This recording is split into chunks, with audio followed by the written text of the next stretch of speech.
everyone, it's Paige from the Page Turner. Today I am here to do some of the best and worst books that I read in 2016. As we all know, 2016 was a really crappy year. But that being said, I read a ton of good books and I read a couple books that weren't so great, so let's just jump into this. One of the first books I read this year was The Darkest Minds by Alexandra Bracken, and I also read the second one, Never Fade, which was also really awesome and really sad. And I never got to the third one, but I've been meaning to, probably because I don't want this series to end. But I've met Alexandra Bracken before, and she's super sweet, super nice, and this series was everything that I thought it would be. I tend to have a phobia of really popular series, and I just never want to read them, but a lot of people had told me to read this, so I figured, what the heck, I'll just try it, and it was fantastic. One book that I did read this year that I didn't really like at all was Lady Midnight by Cassandra Clare. I was privileged enough to receive an ARC of this from the publisher, but it just wasn't my cup of tea, and the more I read about the author in the series, the more I found I had ethical issues with it, so I had to put it down for that reason, and never picked it up again. I mean, it was pretty long too, and it was kind of stressing me out that I needed to read it by a certain date, so I just said, you know what, I can't do this, and like I said before, I have ethical issues with it, which you can read all about down below in my review of this that I had from earlier this year, and you can just see everything there if you're interested in that. Earlier in the year, Harper Teen was kind enough to send me a copy of Dreamology by Lucy Keating, and I absolutely loved this book. This was one of my favorites of the year. I finished it in probably like 2 sittings. It was just so cute and a perfect contemporary that I needed after kind of going into my reading slump after Lady Midnight. So this definitely rose my spirits and just was really adorable. I highly recommend this to anyone, and she's coming out with a new one next year that I'm very excited for, so I'll definitely be picking that up as well. I believe this next one was a reread for me this year. I can't remember if I read it this year either twice or if I read it last year and then again this year, but I'm pretty sure I read it a bunch of times. And that's Babies in Black by Arnie Bellstorff. It's the story of the Beatles before they kind of became famous, and when they took their trip to Germany and kind of got their start there and hung out with the Germans for a while, and like how they were influenced by their style, their fashion, you know, like their haircuts and music and everything like that. So this was super cute. It's a graphic novel. It was fairly short, and you know, I go on and on about the Beatles all the time, but this was just a really fun read for me. Yet another one I really liked this year was volume 15 of Library Wars. This is the last one in the series, and I was really excited for this one to be done, but also very sad. Finally, everything came together in this one. There was a lot of angst and buildup, and I highly recommend this series to anyone. It's a manga that covers a story where the libraries and the bookstores are kind of like at war with each other, and there's like this whole thing about censorship and everything, and yes, this was really good. It's kind of along the lines of Fruits Basket if you like that manga, which I love, so I highly recommend this one. I don't have this one with me because I never ended up purchasing it and my Kindle's dead, but I got an early e-arc of The Star-Touched Queen by Roshani, I'm gonna butcher this name,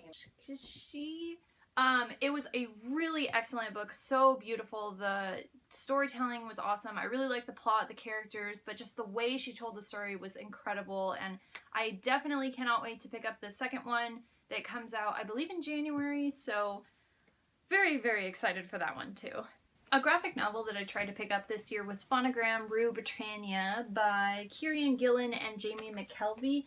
I was drawn into this on Free Comic Book Day because of the cover, and I saw records and Britain, and I was like, I gotta pick this up. But I really didn't like this, and I finished it, not finished it, but I DNF'd it after the first like 30 pages because the main character just got on my nerves so much, and I found the story like really kind of gross, so I just put it down and was like, this is not worth my time.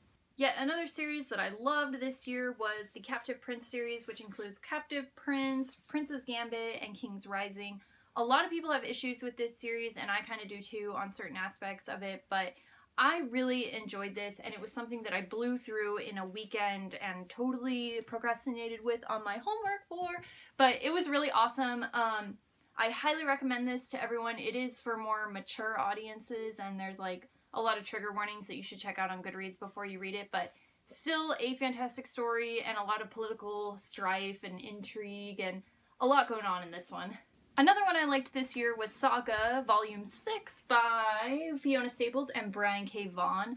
I absolutely love this series. It's so funny, it's so colorful, there's like 1,000 different characters, and I love it to pieces. The 7th one is coming out next year, and I'm very, very excited for that one too. Look how gorgeous these covers are, like, hello.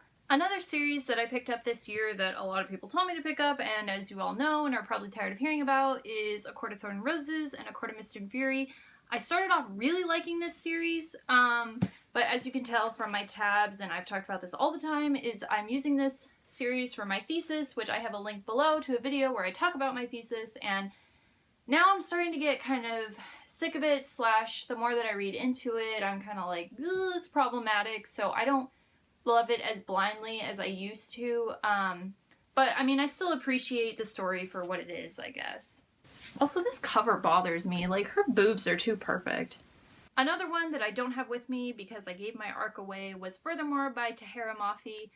It just wasn't something that I liked, and I'm not sure if it was because of the fact that it was a middle grade novel and I wasn't really in the mood for a middle grade, or the writing itself, and I think it was more the writing because it's just not something, like, Tahereh uses a lot of metaphors, and I feel like the writing comes off as a little pretentious to me, and I know that's probably not, like, the intention at all, and I know a lot of people love her series, but it was just something that I didn't like it. I didn't. My favorite reread of the year was definitely Fruits Basket. As everyone knows, I love this series to pieces, and I've been trying to get all of the new editions, but so far I only have these first 6, but this series is so good, and you guys really need to check this out. As most people know, I love the Beatles, obviously, but a lot of people don't know, or if you follow me on Twitter, you know, I also really love the Rolling Stones, which you can tell by my jacket. And so one of the books that I read this year was Keith Richards' life. This is his autobiography, and this was so funny and just really, you know, typical Keith Richards. Like, he has some real gems in here that I thought were hilarious. And I don't know how much of this he actually wrote. I'm questionable always on that with autobiographies, but nevertheless, this was really good and really funny, and I think I breezed through this in like 3 days or something, considering the length. But yeah, definitely something to pick up if you're curious about, like, what it is to be a Rolling Stone. Sam, who I talk about all the time, hello Sam, she recommended that I pick up The Statistical Probability of Love at First Sight by Jennifer E. Smith because I'm taking a trip to London next year, and the characters in here go to London, so I picked this up when I was at the airport on my way home from winter break in Colorado, and I breezed through this in like 2 sittings because, number one, the length, but number 2, it was just so cute. I love Jennifer E. Smith's books. I have all of her books, I think.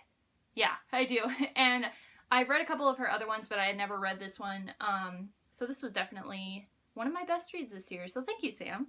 Definitely my all-time favorite read of the year was Under Rose-Tainted Skies by Louise Gournall. I am a guest post review writer thing for a website called United by Pop, and they sent me this arc that comes out in January of 2017. And this was just so refreshing and open and honest about a character who has a lot of struggles and everything, and, you know, romance doesn't solve everything, but it was something that kind of helped her overcome some stuff in this book, and I just loved this book, and I highly recommend that everyone pick this up. That's just a sample of everything I read this year. If you have any recommendations of stuff that I never mentioned in this video, drop me a comment below. I'm super excited to check out a bunch of cool stuff in 2017, and I'm trying to get through the majority of this in 2017, but I definitely want to pick up more popular series that I've kind of been avoiding until now. So if you have any recommendations at all, leave them below. I have Twitter and Bookstagram and all that good stuff linked below too, so if you want to send me something there, that'd be awesome. But anyway, I will see you in the new year. Bye!